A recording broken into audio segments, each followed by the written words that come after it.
Ay, Panginoon. Dahil Lord, ang inyong mga salita, Panginoon, ang siyang pinangahawakan namin. Kaya Lord, kami po, Panginoon, ay pagtuloy na nananampalataya sa inyo. Malalim, Panginoon, ang aming pananampalataya sa inyo nang dahil sa inyong mga salita, Lord. Kailangan po namin sa buhay namin, Panginoon, ang inyong mga salita, Lord. Dahil Lord, kung wala po kayo sa buhay namin, Panginoon, hindi rin po namin alam, Panginoon, kung ano po yung kahinatnan ng buhay namin, Panginoon. Kahit may mga pagsubok, Panginoon, andyan kayo, Lord. Tinutugon po ninyo, Panginoon, ang lahat ng mga pangangailangan namin, Panginoon. At alam po namin, Lord, hindi po ninyo kami pababayaan, Panginoon. Kaya, ang mahalaga, Panginoon, mahal po namin kayo, Lord. Mahal na mahal po namin kayo, Panginoon. Sumusunod po kami, Panginoon, sa inyong kagustuhan. Ang buhay namin, Lord, kayo po ang magkocontrol, Panginoon. Hindi po kami, Panginoon, ang masusunod sa buhay namin, kundi kayo po, Panginoon, ang kagustuhan po ninyo, Panginoon. Sa ganong, Panginoon, hindi po kami mapapahamak, Panginoon. Ang mahalaga, Panginoon, ang puso namin, Lord, handa po maglingkod sa inyo, Panginoon. Sa oras na ito, Lord, ang aming pastor, Panginoon, Lord, nawa pagpalain po ninyo siya, Panginoon, ang mamumutawi sa kanyang mga bibig, ang inyong mga salita, na gagamitin po ninyo siya, Panginoon. Salamat po, Panginoon. At patuloy po, Panginoon, na bigyan po niyo siya ng kalakasan, maging ang aming pastora, Panginoon, na magkatuwang sila, Panginoon, sa pagbabahagi ng inyong mga salita, Panginoon. Kaya, Lord, sa oras na ito, pinasasalamatan ka namin, Panginoon. Ang lahat ng ito, Panginoon, sa inyo po namin, ibinibigay ang papurit pasasalamat sa pangalan ng aming Panginoon sa Kristo na aming tagapagligtas. Amen. Amen. Amen. Amen. Purihin ang Diyos. Manatili tayo nakatayo, mga kapatid, sa pagbasa po ng salita ng Diyos sa Roma, sa ikalabing dalawang kabanata po. Basahin po natin mula verse 1 hanggang 2. Roma chapter 12 verses 1 and 2. Ang sabi po rito, kaya naman, nakikiusap po sa inyo, mga kapatid, alang-alang sa mayamang awa ng Diyos, ibigay ninyo sa Kanya ang inyong mga sarili bilang mga handog na buhay, banal, at nakalulugod sa Kanya. Huwag kayong makigaya sa mundo, kundi maging bago kayo sa pamamagitan ng pagbabago ng inyong isip. Sa ganito ninyo malalaman ang kalooban ng Diyos at kung ano ang mabuti, kaaya-aya at ganap sa Kanyang paningin. Dakilang Ama, pagpalain niyo po ang inyong mga salita sa gabing ito. Samahan niyo kami, patawarin niyo kami sa aming mga pagkukulang. Hayaan, Ama, na ang inyong tinig ang aming marinig, hindi ang tao. Ito ang aming panalangin sa pangalan ni Jesus. Lahat po tayo ay magsabi ng Amen. Amen. Makakaupo na po tayong lahat, mga kapatid. At atin pong ibigay po yung biyaya po sa mga kapatid natin. Sa ating mga katabi, sabihin natin, God bless you. Sabihin po natin, God bless you, God bless you, tita. Ayan po. So share the blessing, no? So, mahalaga po, no, ang ating pagtitipon ngayon dahil Lunes at kadalasan po, tayo lang yata ang may ganito.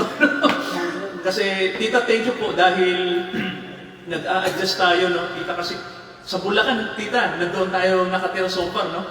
Kaya, ilang araw lang po kayo nandito. Pero thankful tayo dahil ang ating mga kapatid po ay available, no? Pag Monday night. At binabati ko rin po yung ating isang kabataang kasama po natin ngayon, tita, no? Okay, si Gian, tama po po? O, yung si Gian. Gian, welcome, no? Sa ating house community service. Household of God po, no? Yung tawag po sa grupo namin. Isang bahayan ng Diyos. At tayo po ay non-sectarian, no? So lahat ng mananampalataya ay available na gustong makinig ng Word of God. Welcome po kayo, no? Na sumama po, makiisa po sa atin. No? May mga kapatid kami na hindi naman talaga miyembro pero nagpa-baptize, no, sa atin dito, no. Ibig sabihin nakikipag-partner kami sa ibang mga Christians as long na sila po ay bukas sa mga sasabihin ng Holy Spirit. So, sino na po rito ang matagal na Kristiyano, mga kapatid?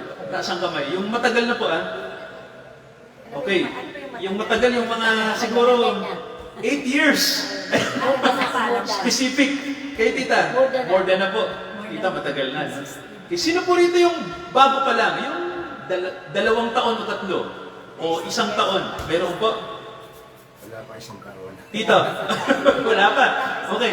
Sino po rito yung hindi pa po talaga Christian? Siguro sasabihin nyo, ano ba yung Christian na sinasabi mo, Pastor? Yung sinasabi ko yung may relasyon kay Jesus. Yung may personal relationship sa Panginoong Jesus. Yun po, no? Yun po ang yun po yung pinaka-basic na knowledge no, pagdating sa salitang Christian. Ibig sabihin po ay ikaw ay may personal na relationship kay Jesus Christ. So kung yung iba sa atin ay hindi pa po alam yan, so eto na po yung chance natin ano, na malaman to. No? So ang Bible po may sinasabi no, tungkol sa pagbabago na kailangan ng tao. No? Sabihin nga natin pagbabago. So, mga kapatid, alam niyo ang tao po nagbabago. Alam niyo ba? Pag nagbabago po worst. Hindi po pa better, kundi po worst. No? Pastor, ba't na nasabi yan? Kasi ganito, ang tinutukoy ko pong pagbabago na worst, no? Papunta sa tinatawag natin na kadilikaduhan, ano? Yung sinasabing corrupted nature natin. No? Meron kasi ang tao na sinful nature. No? At siguro po, hindi ko na pahabain to. No? Yung basic na lang, yung sinasabing, halimbawa yung ating body, no? Yung ating katawan. Di ba kayo nagtatanong, bakit pumunta sa kamatayan itong katawan na to? No? So, ako masaya ako na nakasama ko ang tatay ko sa laman, patay na.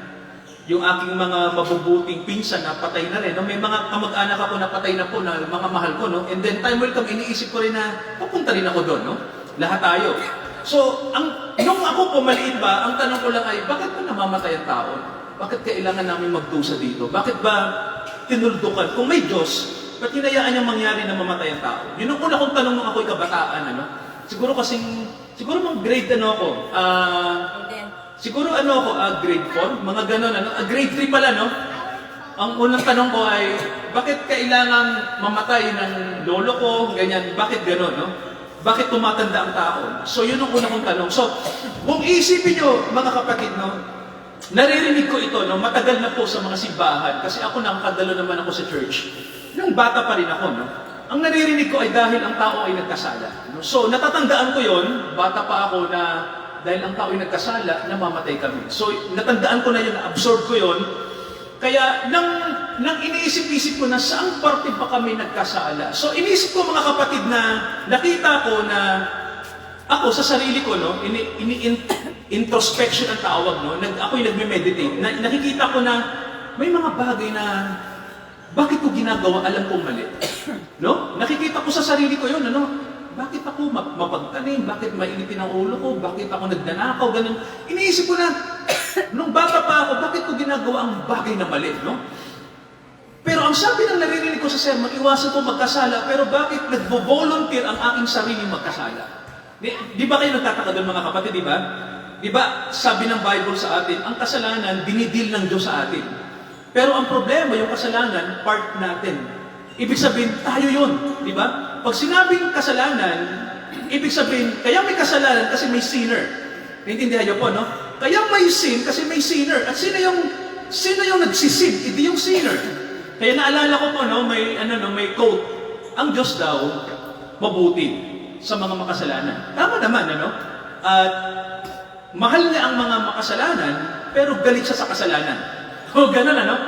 Di ba may naririnig ba kayo ganun, no? Mahal ng Diyos ang makasalanan, pero galit siya sa kasalanan.